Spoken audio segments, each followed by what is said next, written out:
I might have to periodically step in and out to let people in. So if I stop, it's to do that. So, good evening, everyone, and welcome to tonight's webinar, where we will be navigating the complexities of the new white paper visa rules introduced after the 22nd of July 2025 in the UK. We are here with MindDhara partnering with Mac 25. I'm so glad all of you are here. Since so many of us are joining from different parts of the world, I do want to start by acknowledging that what we share in this moment is questions, uncertainty, and the hope for clarity about how these new visa rules affect our paths as psychology graduates, but even as other professionals. Some of you guys might know me from LinkedIn or as your mentor or professionally otherwise. Either way, my journey and your support has led me into creating a space for all of us, which is now officially known as MindDhara. And at MindDhara, we know that facts alone don't calm anxiety. That the space is not just about immigration law, it's about you, your questions, your fears, and the next steps. So, we received hundreds of questions around the technicalities of SOC codes, RQF levels, also some psychology specific questions such as band 4, band 5 jobs, could be PhDs, doctorates, all of those things. While we aim to answer most of the questions through our webinar, but answering some of these questions, especially trying to understand which job qualifies for sponsorship solely on their title, might not be as black and white. We will take some time at the end of the webinar should you have any questions, which I'm assuming many of us will.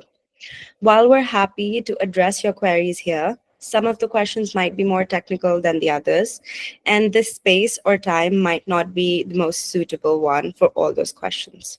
But not to worry, both Mr. Mohammed and I offer personalized help in our expertise, so you can reach out to us personally after this webinar.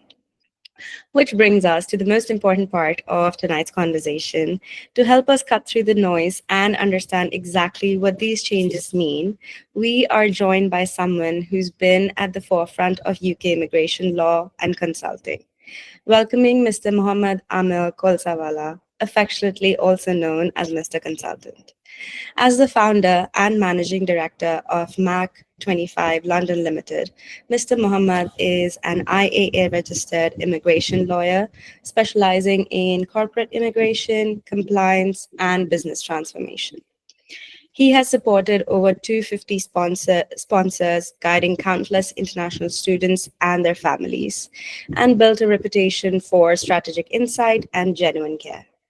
His thoughtful leadership has been featured widely, including podcasts with over 150,000 views on YouTube.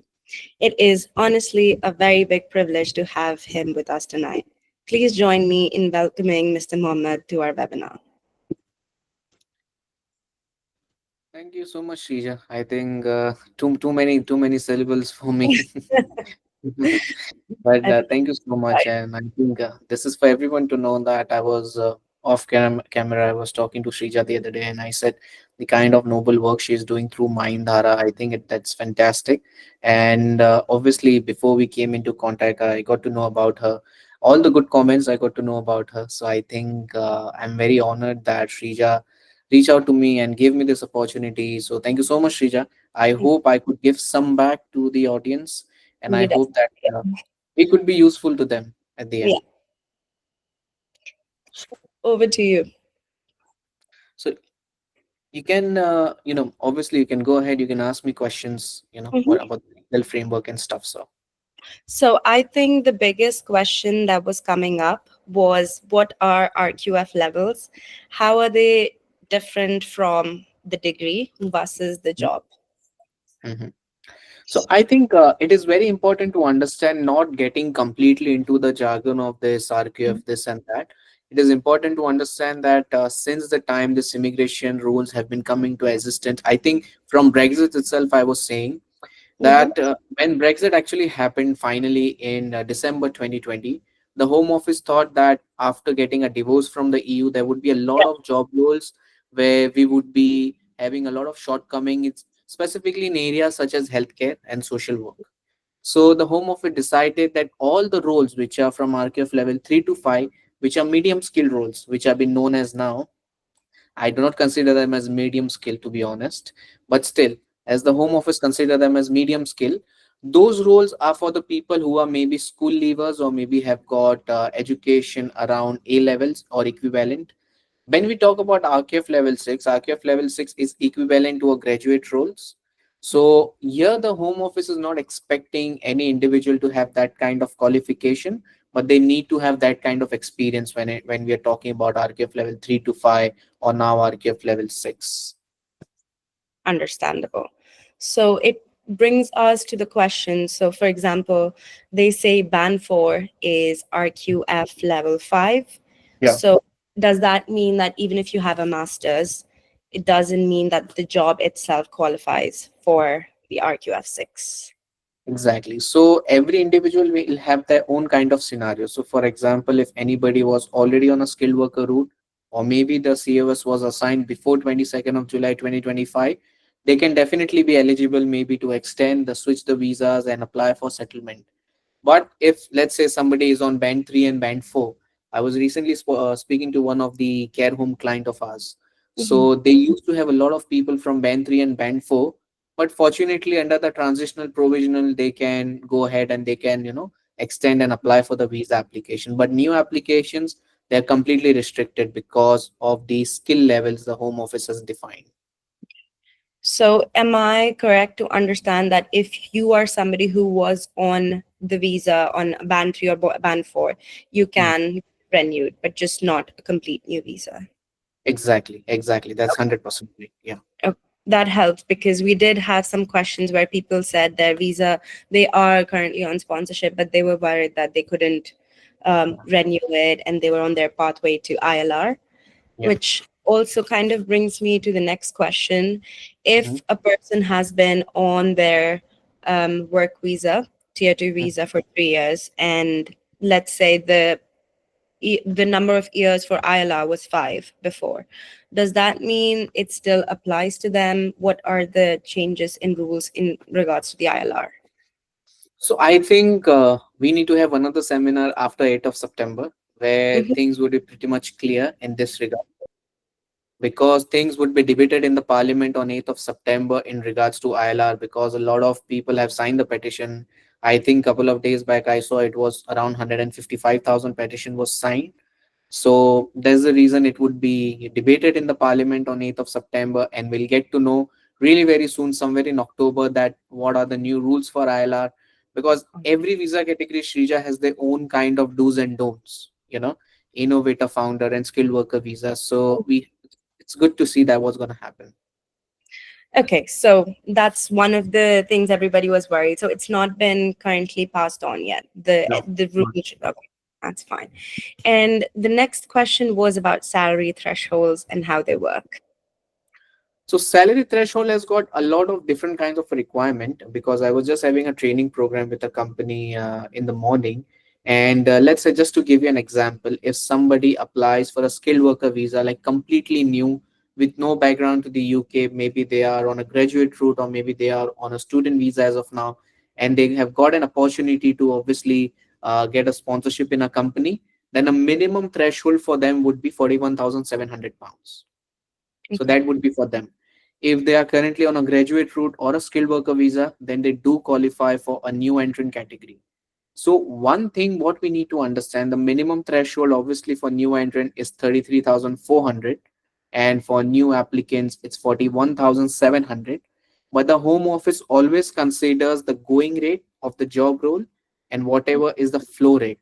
So just to give you a small example, business development manager current salary is 55,200, but the Mm, home office flow rate is 41,700. So you need to choose whatever is higher between both of them. So the okay. sponsor needs to go with 55,200 and not 41,700. Okay. Whereas a software tester salary is, let's say, 40,000 pounds. So instead of choosing the lower rate, they need to choose 41,700. Okay. Can I understand what they mean by flow rate? Flow rate is something which is decided by the home office as per the national minimum scale. So Okay. obviously home office has categorized all kind of visa categories into a specific flow rate. So for new applicants it's 41,000, for new entrant it's 33,400. So like that, home officer said whatever salary you want to give it to the applicant, that's fine, but you cannot go below this one. Below this. You need Right. to choose either this one or you need to go whatever is higher as per the going rate. Okay. And what's the difference between a new applicant and a new entrant? So new applicant is would be somebody maybe who do not qualify for, maybe somebody who's about the age of 26. That's thing number one. Thing Okay. number two, they are not a recent graduate. They are just moving from one skilled worker to another skilled worker, or maybe they are coming from a different visa category. Let's say from a PSW, graduate route dependent visa, to a skilled worker visa. So Yeah. those people would be considered as new applicants. Whereas somebody who's already on a student visa, they can avail the new entrant category for 4 years. So Hmm. they can get a discount for the next 4 years. But Okay. let's say, and somebody is on a graduate route, they can avail the discount for the next 2 years. So they have Un- got a good opportunity to grab that specific criteria of 33,400 pounds. Understandable. I think this brings me to the next confusion, which people, especially in health and care visa, they have is the shortage occupation list. Right. Yeah. See, now there is nothing called a shortage occupation list, to be honest. So it has been categorized into an immigration salary list and a temporary shortage list. Mm, So immigration salary list is soon going to be phased out by December 2026. okay. But the Home Office has clearly mentioned the roles maybe which are on immigration salary list or temporary shortage list, they can take it away anytime. Like they can take it tomorrow as well if they feel that the role is not yet is getting exploited in the market, like the healthcare roles were getting exploited in the past, or maybe there is no such requirement in the UK at the moment. So immigration salary lists, temporary shortage lists have got different set of SOC codes, different sort of salaries. So I think it's going to be good to see that what happens in the coming months and coming futures. Okay. I think we have a question about dependence. Mhm. Pavitra, can you specify what you mean by they? Do you mean health and care visa individuals or in Uh, general? I think the shortage list or something, if I'm not wrong. I think the So, last two lists that were mentioned. The so temporary shortage list. yeah, I've the question is by whom? Sorry. Pavitra. Yeah, Pavitra. Thank you for your question. So yes, you rightly said the roles which are on temporary shortage list and the role which comes between RQF level 3 to 5 in immigration salary list, the new applicants are not allowed to get the dependents until and unless there is a clause if you are the only parent of a child, like maybe divorce or widow, it depends. Pavitra, does that answer your question? Yeah, thank you. I don't have depends, but I figure it will help someone else. Thank you. Definitely. Thank you so Oh, much. that's okay. So next is when we're talking about the health and care visa, everybody has this misconception that it's being cancelled or taken away completely. Would Right. you have any information on that section? No, fortunately, it's not. It's a mixed bag, both good news and bad news. Obviously, the Home Office has clearly stated that from 22nd of July 2025, there would be no new visa categories international recruitment done for 6135, 6136, which is care workers and senior care workers. But still, people who are students, people who Mhm. are on a graduate route, or any other kind of a visa in the UK, they can still switch to a health and care visa. Okay, The only condition is that they need to have 3 months of minimum work experience with the sponsor they are going to get skilled worker visa from. understandable. Yeah, So next question might be a bit technical, and feel free to tell me if this is not your area. please But go ahead. some people have asked if they are on their PSW full Mhm. time, where you can work full time. They asked if they could go to uni part time while being on PSW. Yeah, I mean, it's not being about technical because being on PSW and graduate route gives you the right to work and study. So Okay, if the university has got no problem with that, then obviously you can go and study. It depends that whether you're fulfilling your visa conditions or not. So you're Okay. very much allowed to obviously go ahead and you can study. That's not a problem. Okay. And Yeah. it brings me to the next section of this question, which is most of um, these trainee roles or the part-time study courses are 2 years long, but Yeah. whereas the PSW is only 18 months. So they were wondering if they could switch to student visa, but that would mean switching to full-time student as well at the Yeah, end. that's true. That's true. But let me correct you. The PSW has not yet been shortened to 18 months. Okay. So still we have got some time for that, because the Home Office is yet to announce. Will get a new statement of changes somewhere in September or October with new changes, whatever they have promised in the white paper. So it's Mhm. yet to see. And yeah, obviously PS people on graduate route or PSW can switch to a student route if they want to study any kind of courses as such. Perfect. And the next is most psychology roles or psychology qualifications require a doctorate or a PhD. Mhm. So there was another question where if you are, um, one second, Elizabeth, we'll be right back to your question. So we were wondering if somebody has done a master's and they went for a PSW and then they go for their doctorate. Are they allowed to go on PSW back, or is their option only to get a sponsored job? I wish it was possible, but unfortunately not. You can just take a PSW once. If Mhm. this would have been the case, a good scenario would be that everybody would complete that 10 years by being a student, then PSW, Mhm. student, then a PSW. But that's not it, right. It's, yeah. Okay. And would you have any information on if getting a PhD changes anything in terms of salary threshold? See, the Home Office has obviously increased the salary as far as the PhDs are concerned. Hmm. To give you the exact number, it's something about 37,300. Just give me a moment. I just have it on top of my head. Yeah. So people with obviously PhD, the minimum salary threshold for them before it was 34,830, but now it has been moved to 37,500. Okay. And let's say if people have done their PhDs in STEM degrees like Hmm. science, technology, mathematics, so their salary would be 33,400. So Home That, Office has giving them a good discretion as far as these PhDs are concerned. right. We have a question from Elizabeth. Sure. She said, apologies if this question has been answered. I'm currently on skilled worker visa, eligible for health and care visa.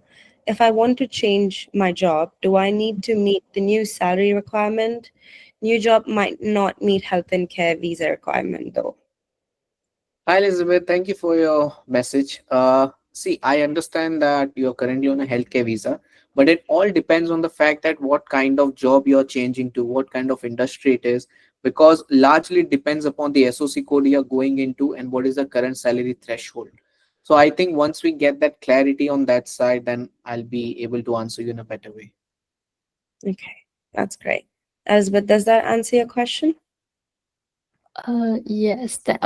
Thank you. So basically, my current situation would be the new job is still within the NHS industry, but the job role is a research assistant role. They said they can argue for a healthcare visa, but I guess it all depends on how the Home Office view it. And yeah, so I'm not 100% sure what requirements should I meet. See, at the end of the day, if the new SOC code meets the health and care requirement, then definitely you can go ahead with that. The discretion obviously depends on the Home Office caseworkers if they really want to give you a discretion, keeping in mind that you have been a legacy skilled worker visa holders. As far as I have concerned, and the kind of cases I have seen, it has to be on the healthcare SOC code, and they have removed a lot of jobs from that specific category as well. So we have to see what happens. Right. Okay, thank you. Thank you.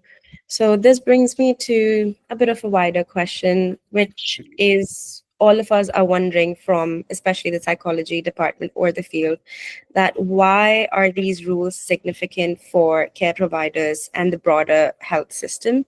Basically, we're trying to understand how these changes might influence the availability of international support staff and things like that. Yeah.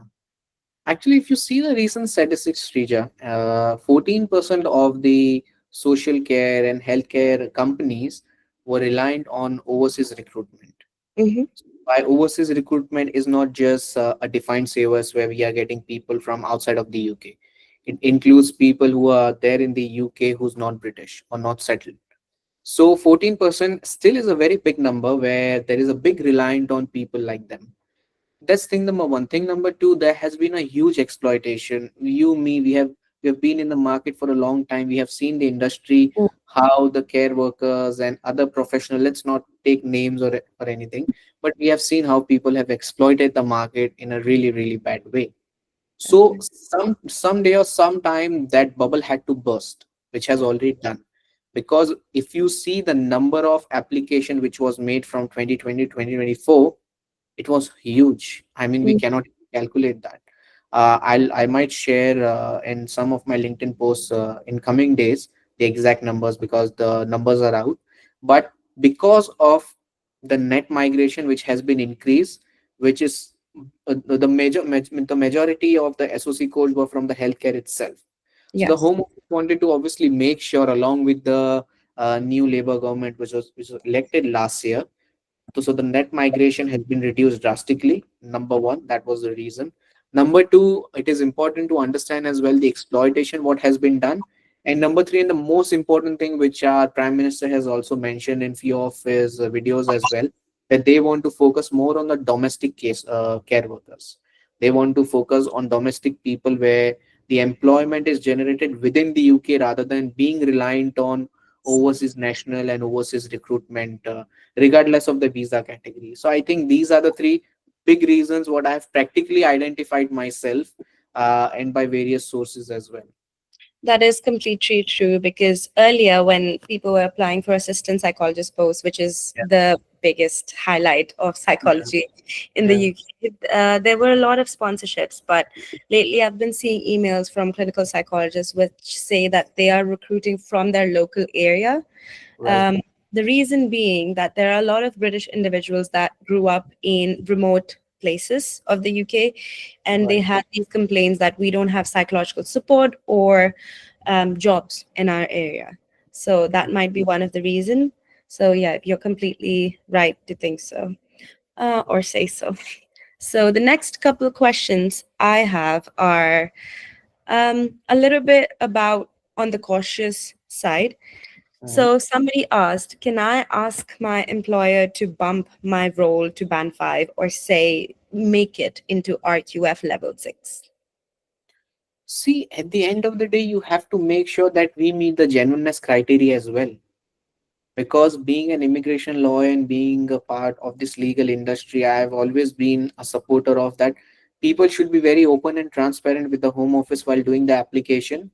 And the same duty goes for the employer as well, who has given the big privilege of a sponsor. Mhm. So I guess it is important for them, if let's say I have been hired for a role of a psychologist, and if I meet that threshold as per my experience and pay rise is concerned, then that's good. But unnecessary for the sake of just getting a job, it doesn't make any sense, because now or later, while you submit your ILR application, a lot of scrutinize would happen. So these people who are doing this fee waivers and FLRs and this and that, I know this is not part of our today's agenda, but still, just to include that, they are going to get scrutinized later down the line when they apply for their ILR applications. Definitely. I've seen a massive rise in the FLR applications, Exactly. especially in the last year, because I think there have been a lot of changes just in regards to the visa rules and everybody just struggling to get their tier Yeah. 2 visa sponsorship. So that is a good point you brought up. The next one is that there are some employees who require the individual to pay Yeah. the amount.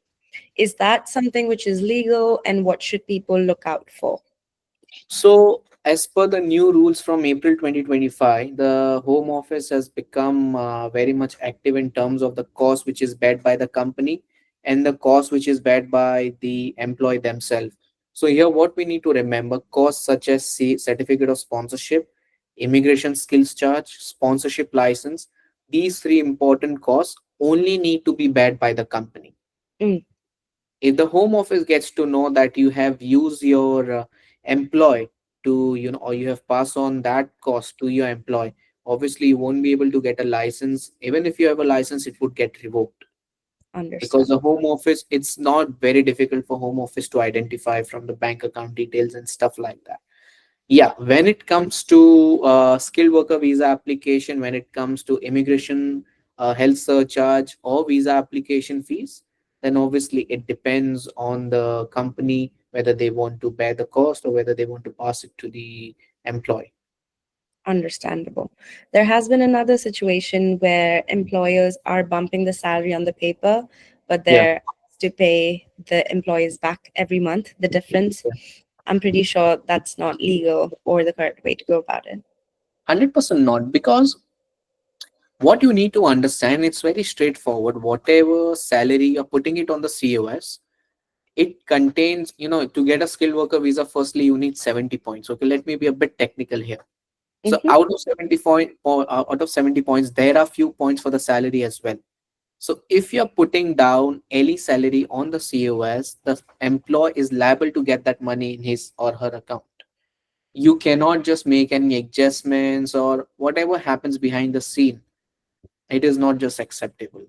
So Right. I think that they need to expand the mind. They need to understand that, you know, it's not difficult for home office or HMRC to know, because if something happens like that, then both the authorities could get involved in here.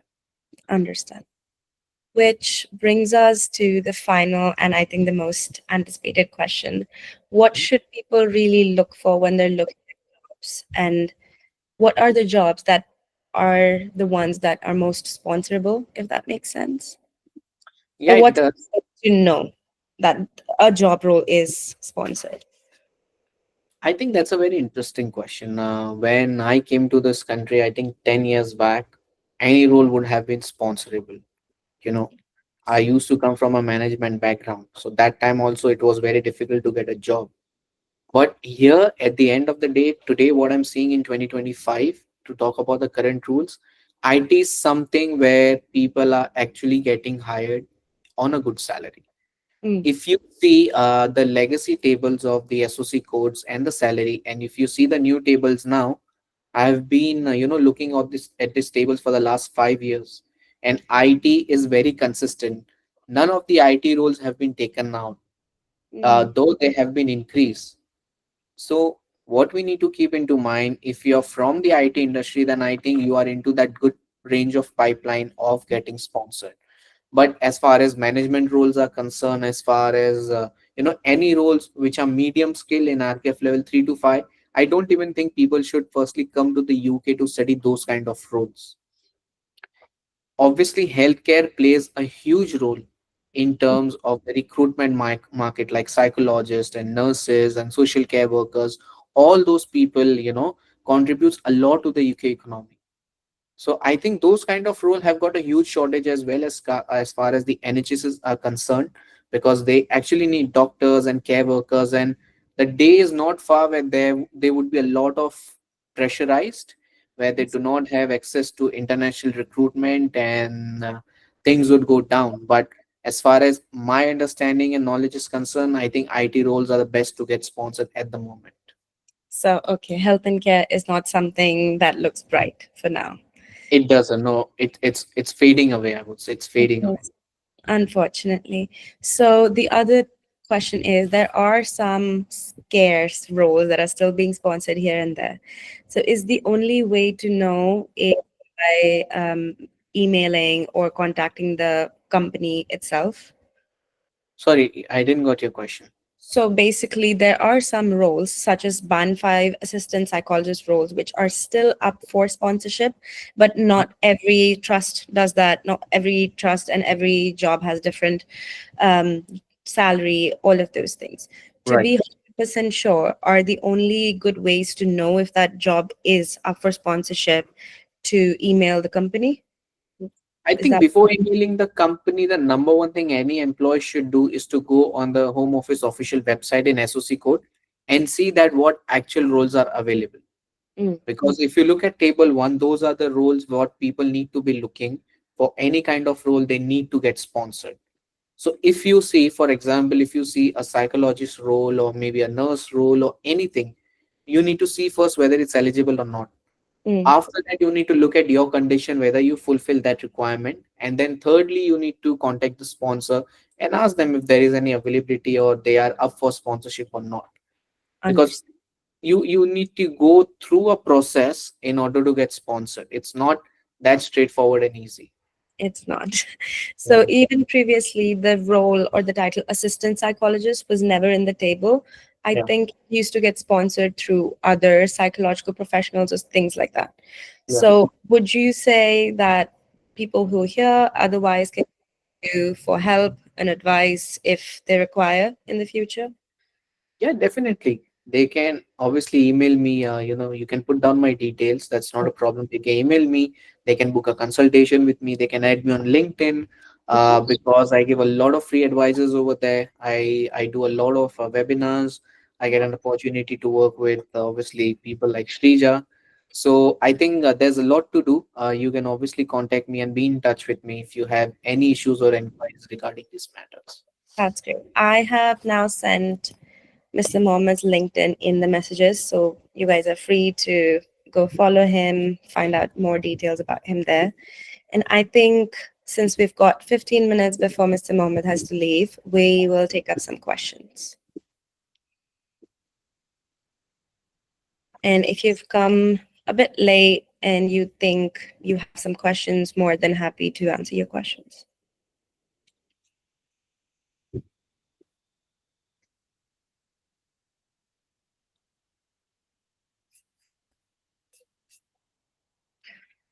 So Abaya says, how are roles in psychology research looking like at the moment? So I think this question might be for me Yeah. more than, yeah. So current, not necessarily assistant psychologist roles, but maybe research assistants. So honestly speaking, and from what I've been seeing through mentorship and through people that I know, seniors who are hiring or researchers or scientists, I think there is a better scope of being sponsored as a research assistant than an assistant psychologist position. Reason being, a lot of research funding comes from private companies, if that makes sense. So there is a bit more leverage to salaries over there. You will see a lot of band five research positions that go up to 43, 45,000, which usually the assistant psychologist positions wouldn't. So if you're asking me if you should choose between assistant psychologist or research assistant, solely based on how they are salaried and how they're funded, I would say go for research assistant. But again, the band five ones, not the band fours. The next question is from Pavitra. She's asking if they provide 3 year skilled worker visa, can they be extended or need to find a new sponsor? Yeah, definitely. If you get a skilled worker visa, even for 1 year, you are eligible to get extended or you are able to find a new sponsor. Depends on what kind of role you have. If you have a role in immigration salary list or temporary shortage list, then we have to see that whether that role are into still into existence or not. But if they're in table one, then 100% you can do that. That's not a problem. I think one question would be where can people find these tables? So I'll paste down two links over here. Okay. So one link would be official government website where Mhm. they would be looking at all the SOC codes, whatever roles are available at the moment. And I'm going to paste another link which shows that which roles are high skill, medium skill, and ineligible. So role which are high skill, you can go ahead, you can bring your dependents, and then you'll be fine. Roles which are medium skill, you can still get sponsored if the role is available on the table, but you cannot bring your dependents unless you are a sole parent. Ineligible, unfortunately, it doesn't exist. So I'm going to paste both the links for you guys. Thank you. Meanwhile, if anybody has any questions, please let them come our way.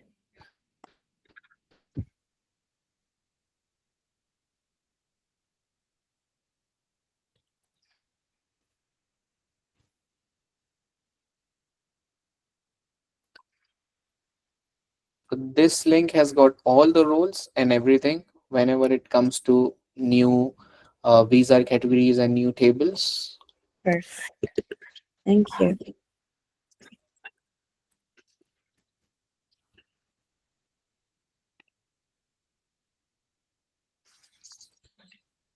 So we have another question from Pavitra. She's asking if you need to find a new sponsor. Thank you for the second link. And the second link is in the chat. She's asking if you need to find a new sponsor, can that be done from your home country too? Yes, it can be. So you can get a sponsorship from any part of the world. That's never have been a restriction. So yes, you can be in a different country and enter the UK if you find the right sponsor who's willing to. Makes sense. Let me paste the temporary shortage list as well, Yes, so that please. it becomes easier for people to search for all the roles. Lovely. Yeah. That's great. Okay, another question. Pavitra says, I saw some classmates get roles like placement officer and assistant practitioner roles as sponsor roles. That's probably for me. Are there any more roles like that?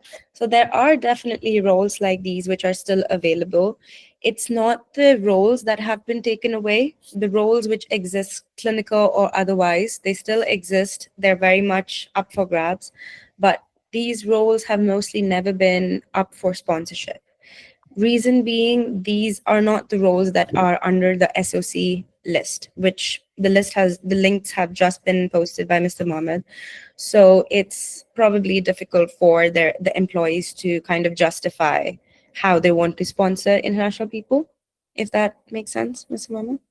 Yeah, actually, it makes sense. You are exactly right, because people need to understand that not just after 22nd of July. I think since April last year, I would say things have been rapidly changed as far as these rules are concerned. Now we are just getting a reality check on Mhm. what the government was planning, and now things are shaping up.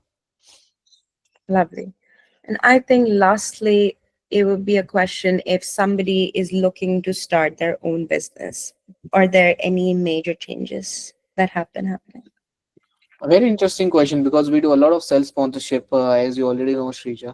Self sponsorship is something obviously which is not a visa category, but 100% people can do it if they have got a genuine business idea, if they have got a vacancy in the company, and they really vision themselves in having their own business and treating them in a genuine way.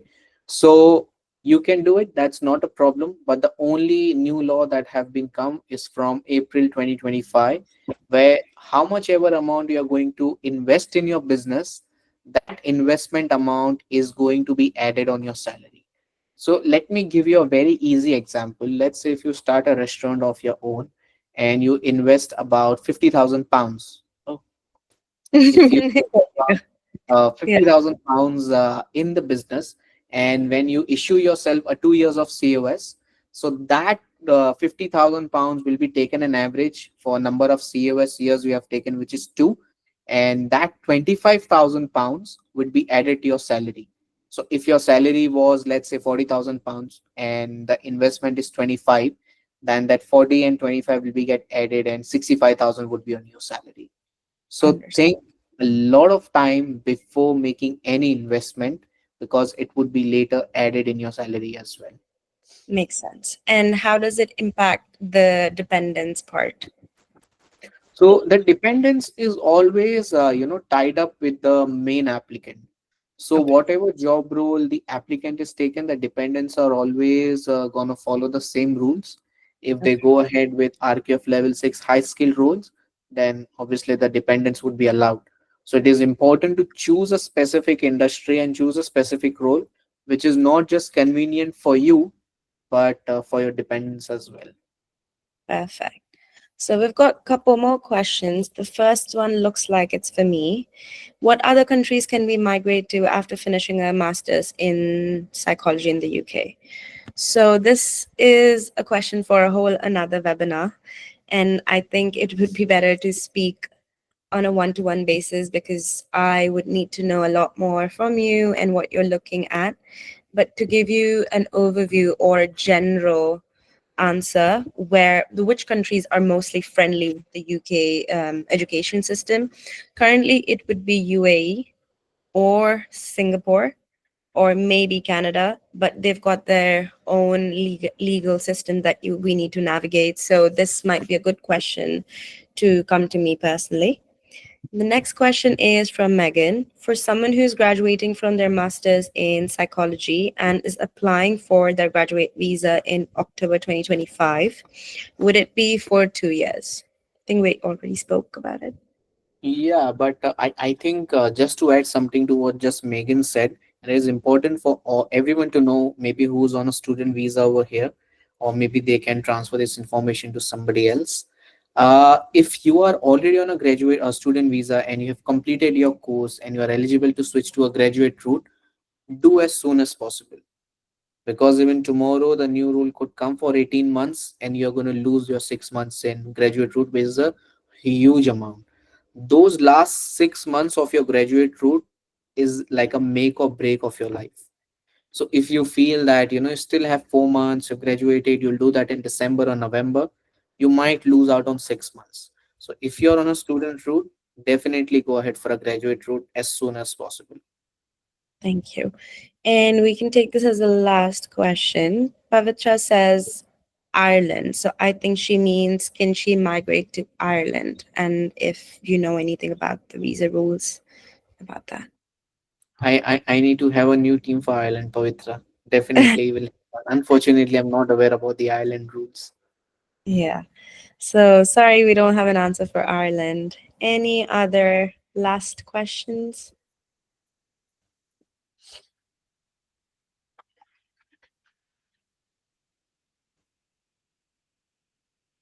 Okay,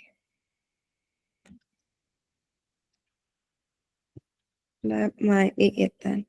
So thank you so much, Mr. Mohammed, for giving us your time. This was really, really helpful, at least for me. I think I got to ask a lot of my questions. Oh, there might be one last question. Oh, it was just she was curious about other countries. That's fine. So getting back to it, thank you so much for your time. This has been really helpful, and I'm sure the participants and the people who've joined, it was equally helpful to them. Which brings us to the end of this webinar, and I wanted to announce something small. Since so many of us here are from different parts of the country and the world, I wanted to take a minute to share something I've been building, something deeply rooted in culture, connection, and care. As a brown South Asian woman living in and working between countries, I've often felt tension of carrying my culture with me.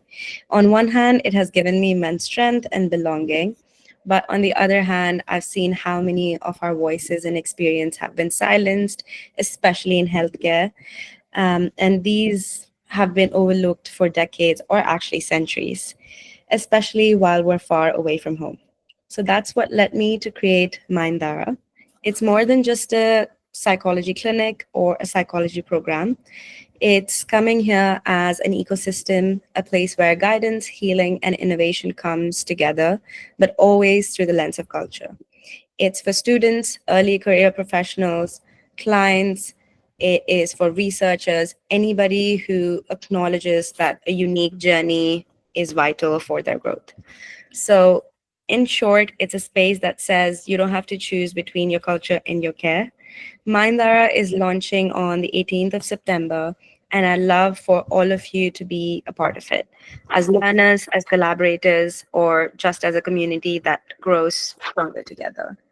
And I'll be leaving a link right here at the website where you can sign up and you would be notified when we're live.